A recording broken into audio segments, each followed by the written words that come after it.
India का मुसलमान सबसे ज़्यादा अर्तगल देख रहा है, मकबूजा कश्मीर का मुसलमान उसके बाद सबसे ज़्यादा देख रहा है। तो पबजी खेलने वाली अवाम, ये तो वो लूडो स्टार खेलने वाली अवाम ये अर्तगल देख रही है। हमारी यूनिवर्सिटी में भी ना जब इस तरह के स्कैंडल्स बहुत ज़्यादा आने लग गए तो प्रिंसिपल ने लिखवा दिया बड़ा सा, शहर में आके पढ़ने वाले भूल गए किसकी माँ ने कितना जेवर बेचा था। जो मुसलमानों में फ़िरका वारियत और लसानियत की बुनियाद पर तफरीक करने की बात कर रहे हैं, उनके साथ भी वही कुछ किया जाए जो अर्तगल ने कुर्दोगलों के साथ किया था। उस वक़्त 1 या 2 कुर्दोगलो होते थे, आज हर शाख पे कुर्दोगलो बैठा हुआ है, आज हर जगह पे हर दफ्तर में कुर्दोगलो बैठा हुआ है। अर्तगल ड्रामे में तरबियत क्या हो रही है इस कौम की कि जब भी रसूलुल्लाह सल्लल्लाहु अलैहि वसल्लम का नाम लिया जाता है वो सीने पे हाथ रख के सर को झुका लेते हैं। आज मैंने इस कौम के कई बच्चों को ये करते हुए देखो, मेरे अपने स्टूडेंट्स मेरे कॉलेज में जब मैं रसूलुल्लाह अलैहि वसल्लम का नामी लेता हूँ फ़ौरन सीने पे हाथ रख के सर को झुकाते हैं। मैंने कहा यार ये तब्दीली नहीं है तो और क्या है। अस्सलाम वालेकुम नाज़रीन, मैं हूँ आपकी मेज़बान मलिया खान और आप देख रहे हैं नया पाकिस्तान। आज मैं मौजूद हूँ शहीद सयालवी साहब के साथ और इनसे जो आजकल हमारी पाकिस्तान नेशनल टेलीविज़न के ऊपर ड्रामा नशर किया जा रहा है अर्तुगरुल गाज़ी नाम से, उसके बारे में इनसे कुछ डिस्कस करूँगी और बाकी सब इनका पॉइंट ऑफ व्यू लूँगी कि क्या है। अस्सलाम वालेकुम। वालेकुम अस्सलाम व रहमतुल्लाह। कैसे हैं आप? ठीक है, अल्लाह का बहुत करम अल्हम्दुलिल्लाह। अच्छा मुझे बताएं कि आजकल जो ड्रामा नशर किया जा रहा है PTV नेशनल TV पे, उसके हवाले से क्या कहना है आपका? देखिए, मैं समझता हूँ ये तपते सहरा में बारिश का पहला कतरा है। इस वक्त हमारा जो नौजवान है वो मादा परस्ती का शिकार था। थ्रू आउट उसको ये बताया जाता था कि तुमने 16 साल तालीम हासिल करनी है फॉर व्हाट, नौकर बनने के लिए। थ्रू आउट उसे बताया जाता था कि तुम्हारे पास पैसा होना चाहिए, गाड़ी होनी चाहिए, अच्छा घर होना चाहिए। तुम्हारी ज़िंदगी का मकसद क्या है? वो जो इकबाल का एक कॉन्सेप्ट था कि मेरी ज़िंदगी का मकसद तेरे दीन की सरफराजी, मैं इसीलिए मुसलमान, मैं इसीलिए नमाजी, आज के नौजवान में किधर गया वो? तो इस वक्त मैं समझता हूँ इस तरह का ड्रामा सीरियल आना और जो आज जो हमारा रोना रोते हैं हमारे मेन स्टेक होल्डर्स के, यार हम लोग किस तरीके से कश्मीर की आवाज़ बुलंद करेंगे, हम लोग किस तरीके से पैलेस्टाइन के मुस्लिम्स की आवाज़ बुलंद करेंगे, हम बर्मा या सीरिया या लिबिया के मुसलमानों का क्या आवाज़ बुलंद करें? हम तो फाइनेंशियली बहुत ज़्यादा वीक हैं। हम लोग ओवरऑल देखा जाए तो बाकी ममालिक से जो सुपर पावर्स खुद को कहते हैं उनके मुकाबले में हम किस तरीके से मुकाबला करेंगे? तो अगर आप ये ड्रामा देख लेते हैं तो आपको अंदाज़ा होगा कि काई कबीला जिसको सलमान शाह रहमतुल्लाह अलैह लीड कर रहे थे, उनके बेटे अर्तुगरुल गाज़ी रहमतुल्लाह अलैह ने सिर्फ 2000 जंगजुओं के साथ मंगोलों से टक्कर ली। सिर्फ 1500 जंगजुओं के साथ उन्होंने क्रूसेडर्स के साथ सलेबियों से जाके टक्कर ले ली। ये किस तरह मुमकिन हो सकता है? वो जो पहले हम लोग सुनते थे कि वो जिसने उठ के रोमा की और उस दौर की सुपर पावर्स को रोन दिया था, इकबाल उस तरफ अपनी तारीख का एक आला तरीन पस मंजर बयान करते थे तो मुसलमान पूछते थे कि इकबाल अब क्या होगा? वो तो माजी था। कहते हैं नहीं, सुना है ये मैंने कुदसियों से, वो शेर फिर बेदार हो रहा है। यानी कि अब जब वो रूह, वो तड़प, आज का बच्चा बैटमैन और स्पाइडरमैन के कॉस्ट्यूम्स पहनता था। पिछले 1 हफ्ते से मैं देख रहा हूँ आपके कई मुस्लिम कंट्रीज या इवन बरतानिया में भी जो मुसलमान हैं उनके बच्चे अर्तुगरुल वाले कॉस्ट्यूम्स पहनना शुरू हो गए। तलवार रखी होती है उन्होंने, वो घोड़े पे बैठे होते हैं और अल्लाह अकबर की सदा बुलंद कर रहे होते हैं। ये क्या चीज़ है? क्या वजह है? वो वजह यह है कि स्पार्क मौजूद है। आज मैंने यूनिवर्सिटीज़ के बच्चों को देखा जिन्हें ये बर्गर बच्चे कहते थे। आज मैंने कॉलेजेस के बच्चों को देखा जिन्हें ये बहुत ज़्यादा मम्मी डैडी लॉट कहा जाता था। वो बच्चे आके अर्तुगरुल देख रहे हैं। मैंने कहा यार ये तो सारे वो गेम ऑफ थ्रोन्स भी आते आते बड़ा मुश्किल से आते थे। ये तो पबजी खेलने वाली अवाम, ये तो वो लूडो स्टार खेलने वाली अवाम ये अर्तुगरुल देख रही है। फिर मुझे याद आया कि यार जब मैं UET टेक्सला में गया, 1000 के करीब जिसके FSC में नंबर होते थे, only he is capable to get admission in that university. और इवन मैं एडमिशन नहीं हासिल कर पाया था, बट अल्हम्दुलिल्लाह in the same degree I was invited there as a chief guest twice. तो मैं जब वहाँ गया, मैंने कहा यार जो तकरीरें मैं जलसों में करता हूँ वो और होती हैं, यहाँ तो बड़ी इल्मी शख्सियात बैठी होंगी, पूरे पाकिस्तान की क्रीम बैठी है। मैं यहाँ पर भी वही बात करता हूँ, मैं कोई घुमा फिरा के बात नहीं करूँगा, मैं वही जिहादी एस्पेक्ट की बात करूँगा जो कश्मीर का हल है। जब मैंने बात की तो मुझे जो बाहर रिस्पांस मिलता था पब्लिक का, उससे 10 गुना ज़्यादा रिस्पांस वहाँ के पढ़े लिखे बच्चों से मिला। उन्होंने उठ उठ के तालियां बजाई, उन्होंने उठ उठ के नारे तकबीर बुलंद किया। मैंने कहा क्या वजह है? Then I came to know कि राख में दबी चिंगारी हर मुसलमान के दिल में मौजूद होती है। मसला यह है कि हमने आज तक उसे हवा ही नहीं दी कि वो शोला बन के भड़क उठे और दुनिया की तमाम तागूती कुव्वतों को वो राख कर दे, जला के राख कर दे। आज ये एक बहुत बहुत मुस्बित इक़दाम है। जैसे आपने कहा है कि मतलब बाहर की कंट्रीज़ में भी देखा जाए, लेकिन उस हवाले से ये वाली भी बात सुनने में आई है कि इंडिया में बैन कर दिया गया इस ड्रामे को। तो इंडिया में भी तो इतनी मुस्लिम कम्युनिटी है जो चाहती होगी ना इस सब के हवाले से सुनना देखना। दुनिया में सबसे ज़्यादा ये ड्रामा इंडिया में देखा जा रहा है। अच्छा। इंडिया में बैन वो कैसे करेंगे? टीवी पे तो वो दिखाते नहीं है, पीटीवी वहाँ पर चलता नहीं है। इंडिया में इंटरनेट को तो ये बैन नहीं कर सकते। किस तरीके से करेंगे? इंटरनेट को तो कोई बैन नहीं कर सकता। इंडिया का मुसलमान सबसे ज़्यादा अर्तगल देख रहा है, मकबूजा कश्मीर का मुसलमान उसके बाद सबसे ज़्यादा देख रहा है और उसे आइडियलाइज किया जा रहा है।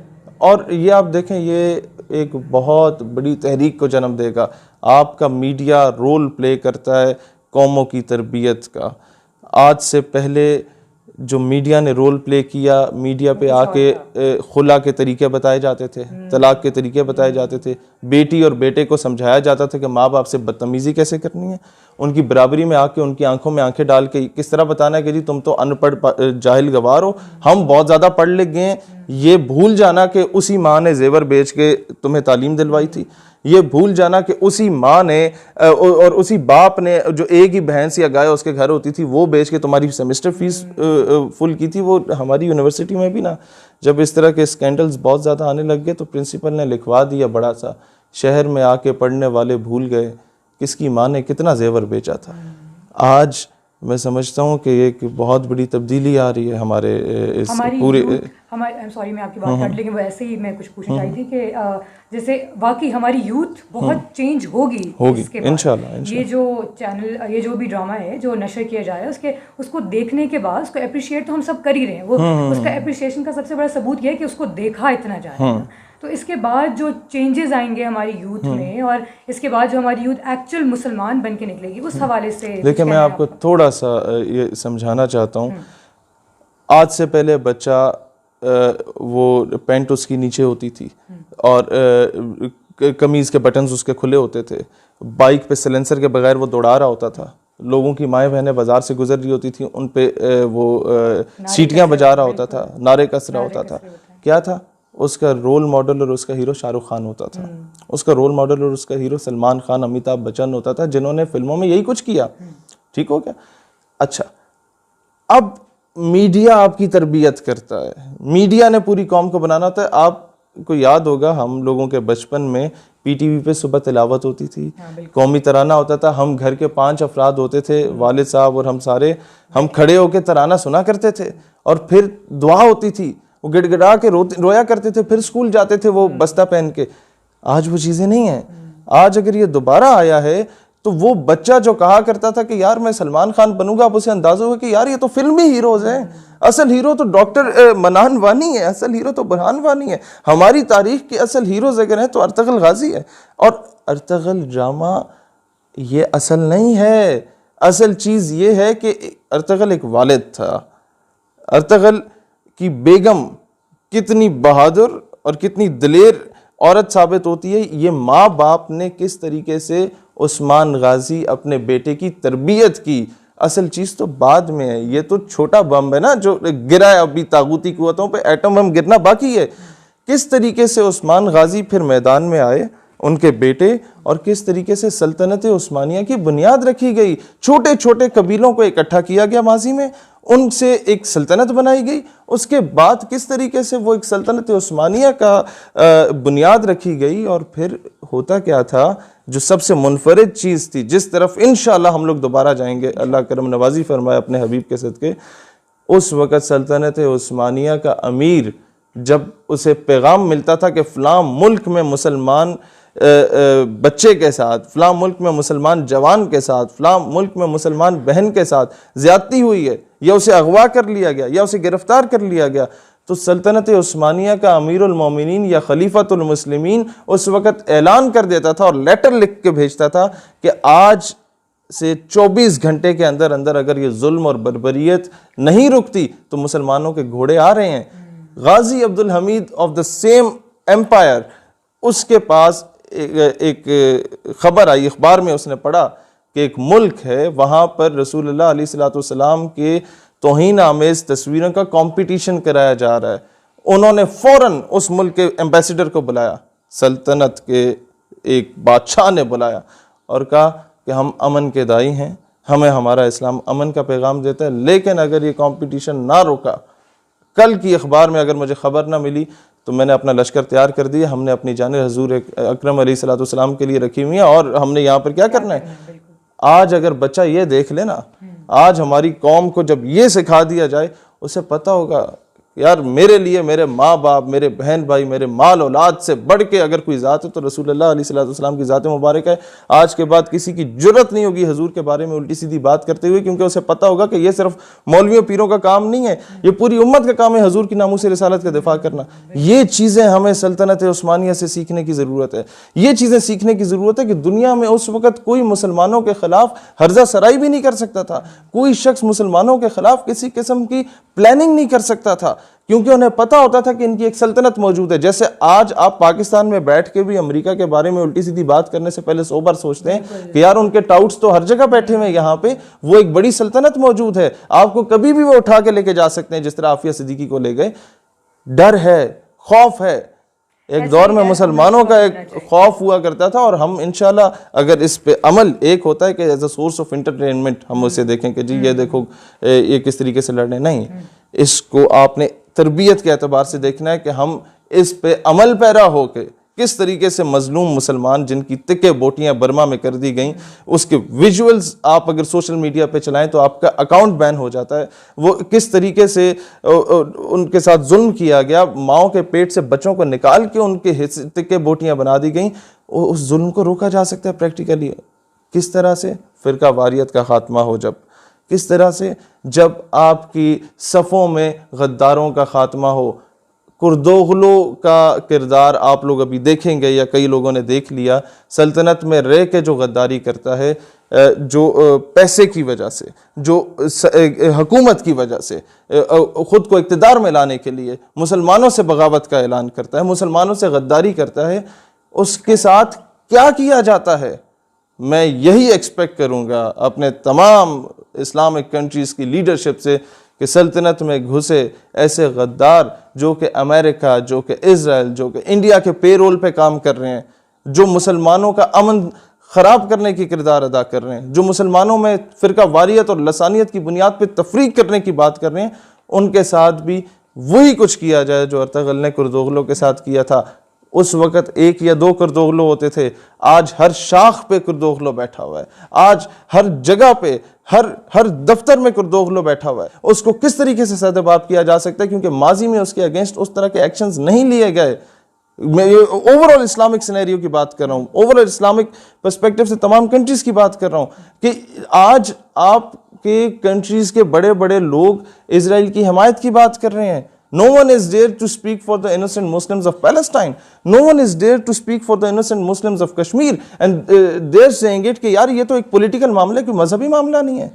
इससे बढ़ के हमारे लिए मौत का क्या सामान हो सकता है? बिल्कुल, यानी यही हमारी यूथ ही है जो आके सबको हो सकता है, अल्लाह करेगा इंशाल्लाह, के उम्मीद यही रखनी चाहिए कि इस सब के बाद उनमें ऐसा बदलाव आए, ऐसा चेंज आए कि वही आके सब। अच्छा, हमारे जैसे आपने ये सारी बातें जैसे बताई, उसके हवाले से ये कि हमारे जो मीडिया है, हमारा मीडिया बहुत रोल प्ले करता है हर किसी की, हमारी यूथ की शख्सियत को प्ले कर, उसको तबाह करने में, बनाने में भी और तबाह करने में, बिल्कुल एक ही बात।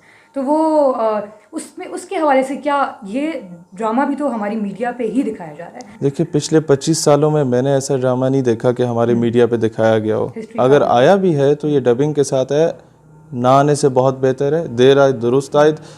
मुझे एक उम्मीद नज़र आ रही है कि अब मीडिया चाहे भी ना कि हम लोग वेस्टर्न कल्चर को आइडियलाइज करें, वो चाहे भी ना कि हम फहाशी को आम करें मीडिया पे, वो चाहे भी ना कि हम मुसलमानों के, ये पाकिस्तान की जो नौजवान नस्ल है इसमें खलफशार पैदा करें, वो नहीं कर सकता, क्योंकि आवाम अब वो चीज़ बाई नहीं करेगी।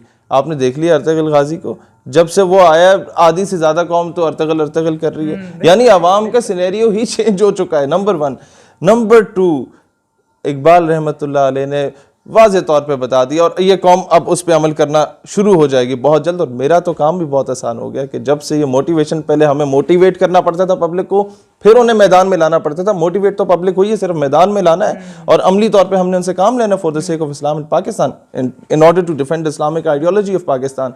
इकबाल रहमतुल्लाह अलैह ने बड़ा कैटेगोरिकली कहा, आज मुझे वो अमल पैरा होता हुआ मैं देख रहा हूँ, इम्प्लीमेंट होता हुआ देख रहा हूँ कि अपनी मिल्लत पर कियास अक़वाम मगरिब से न कर, खास है तरकीब में कौम रसूल हाशमी। इकबाल रहमतुल्लाह अलैह आज से 100 साल पहले, आप अपने क्लास फेलोज़ को आज देखें, आप अपने यूनिवर्सिटी के स्टूडेंट्स को आज देखें, अगर कोई अमेरिका या बरतानिया से एक हफ्ते छुट्टी गुजार के आता है ना, तो पूरी क्लास इकट्ठी हो जाती है। हाँ जी, वहाँ क्या देख के आए, कितने खूबसूरत लोग थे, कितनी अच्छी जगह थी, यार हम भी जाना चाहते हैं। होता है ना यूँ? आज से 100 साल पहले, आज तो इंटरनेट है, आपने अमेरिका देखा हुआ है, आज तो टेलीविज़न है, आपने अमेरिका देखा हुआ है, हर जगह देखी हुई है वहाँ की, आप वहाँ के सोशियो पॉलिटिकल सिस्टम से आगाह हैं, हर एतबार से आप उससे आशना हैं। आज से 100 साल पहले तो कुछ भी नहीं था, ना इंटरनेट था, ना टेलीविज़न था, रेडियो शाज़ो नादिर कहीं ना कहीं होता था। इकबाल रहमतुल्लाह अलैह जब 100 साल पहले तालीम हासिल करके आए ना बरतानिया से, तो टब्बर इकट्ठा नहीं हुआ, पूरा पिंड इकट्ठा हो गया। एंड दे आस्क्ड इकबाल के what have you seen there, उथे की वेख क्या है, क्या उधर के नज़ारे, खूबसूरती, अट्रैक्शंस तुम्हें अपनी तरफ माइल कर सके? इकबाल रिप्लाइड, खीरा ना कर सका मुझे जलवा दानिश फरंग। People were literally shocked. Iqbal तुमने देखा क्या है, कि ऐसा क्या देखा हो कि वहां के जलवे और अट्रैक्शंस तुम्हें अपनी तरफ माइल ही नहीं कर पाए? कहते हैं खीरा ना कर सका मुझे जलवा दानिश फरंग, क्योंकि सुरमा था मेरी आंख का खाके मदीना व नजफ। आज अर्तगल जामे में तरबियत क्या हो रही है इस कौम की कि जब भी रसूलुल्लाह सल्लल्लाहु अलैहि वसल्लम का नाम लिया जाता है वो सीने पे हाथ रख के सर को झुका लेते हैं। आज मैंने इस कौम के कई बच्चों को ये करते हुए देखो, मेरे अपने स्टूडेंट्स, मेरे कॉलेज में जब मैं रसूलुल्लाह अलैहि वसल्लम का नामी लेता हूँ, फौरन सीने पे हाथ रख के सर को झुकाते हैं। मैंने कहा यार ये तब्दीली नहीं है तो और क्या है? अच्छा, एक हमारे बहुत करीबी दोस्त हैं, वो कहते हैं कि हमारी बेटी है, स्कूल गोइंग है, तो वहाँ चिड़चिड़ी सी होगी, बदतमीजी बहुत करती। कहते हैं हम लोग, मैं बेगम के साथ बैठ के देखता था ये ड्रामा और बेटी को भी साथ दिखा देता था। कहते हैं यार महीना गुजरा है कि उसके बाद मैंने एक सडन चेंज देखा, बेटी स्कूल से आती है तो माँ बाप दोनों के हाथ जब मिलाती है तो हाथ को चूम से सर के साथ और आंखों के साथ लगाती है। मैंने कहा ये कैसे पॉसिबल हुआ? कहते यार अर्तगल में ये दिखाया जाता है। मैंने कहा यानी कि जब कहीं ना कहीं चीजें हो रही हैं। तीसरी बड़ी चीज इब्नुल अरबी, जो कि गौसे आजम शेख अब्दुल कादिर जिलानी रहमतुल्लाह अलैह के खलीफा और मुरीद थे, वो हर दूसरी राह पे आके जब अर्तगल मुश्किल में होता था आके उसे समझाते थे कि अल्लाह से मदद मांगो, जो एक पीर का काम होता है ना, असली पीर का। ये नहीं कि आके मेरे गिट्टों में बैठ जाओ, नो, अल्लाह से मदद मांगो। रसूलुल्लाह अलैहि सलाम की तालीम दिया करते थे, कोई वो उल्टी सीधी हरकत नहीं किया करते थे। दौरे हाजिर के जो पीर लगे हुए हैं, वो एक असल पीर कामिल को कैसा होना चाहिए, एक मुर्शिद कामिल को कैसा होना चाहिए, वो इब्नुल अरबी का बेहतरीन रोल है। किस तरीके से वो बैठ के महफिल में अल्लाह का जिक्र किया करते थे, किस तरीके से वो बैठ के रसूलुल्लाह अलैहिस्सलाम के इश्क व मोहब्बत सिखाया करते थे, और किस तरीके से बार बार जब वो मुहिम पे, जंग पे जाया करते थे मुसलमान, तो कहा करते थे कि हज़रत अली से बेहतर ना कोई जंगजू इस ज़मीन पे और ना ही जुल्फ़िकार से बेहतर कोई तलवार इस रूए ज़मीन पे। यानी कि आइडियलाइज किया जाता था शेर खुदा को, हैरी पॉटर जस्टिन बीबर को नहीं किया जाता था जिस तरह आज की नस्ल पहले कर रही थी। आइडियलाइज किया जाता था सैयदना खालिद बिन वलीद को, आज के दौर के ये सो कॉल्ड अमिताभ बच्चन को नहीं किया जाता था कि एक लात मारो और 6 मीटर दूर बंदा गिरा, वो मतलब एक यूजलेस किस्म की फिल्म्स। अब तो इंडिया की बॉलीवुड और उधर आप जाके देखें हॉलीवुड सारी तबाह हो चुकी हैं। लोग 35 ज़ुबानों में अर्तगल ड्रामे की ट्रांसलेशन हो चुकी है, पूरी दुनिया में ये देखा जा रहा है। इस्लाम का सबसे बड़ा, इस्लाम की जीत है ना एक तरह से ये शुरुआत। तो टर्की से कोई ताल्लुकात जो हैं वो किस हद तक अच्छे होंगे? देखें बहन, Turkey is the only country in the entire world जो पाकिस्तान से, देखें चाइना हमारा दोस्त है, उसका इंटरेस्ट है सी पैक में। If they are giving us each and everything just at the cost of peanuts, हम उन्हें बहुत कुछ पे बैक कर रहे हैं। उनके स्ट्रेटेजिक पॉइंट ऑफ व्यू से हमने उन्हें बहुत कुछ पे बैक किया, उनको एटॉमिक पॉइंट ऑफ व्यू से या किसी भी एतबार से हमने बहुत सपोर्ट किया। चाइना वैसे नहीं हमारा कोई मतलब रिश्तेदार नहीं है, कोई भी बगैर मतलब के नहीं होता। टर्की वो वाहिद कौम है जो पाकिस्तान से दोस्ती नहीं, प्यार नहीं, अकीदत रखती है। अकीदत जिस तरह एक मुरीद को अपने पीर से होती है, वो अकीदत तुर्की की कौम और पाकिस्तान की कौम दोनों एक दूसरे से रखते हैं। वो क्यों रखते हैं? नंबर 1 सबसे बड़ा रिश्ता इकबाल रहमतुल्लाह अलैह का वहाँ पर मौजूद मौलाए रूम से था।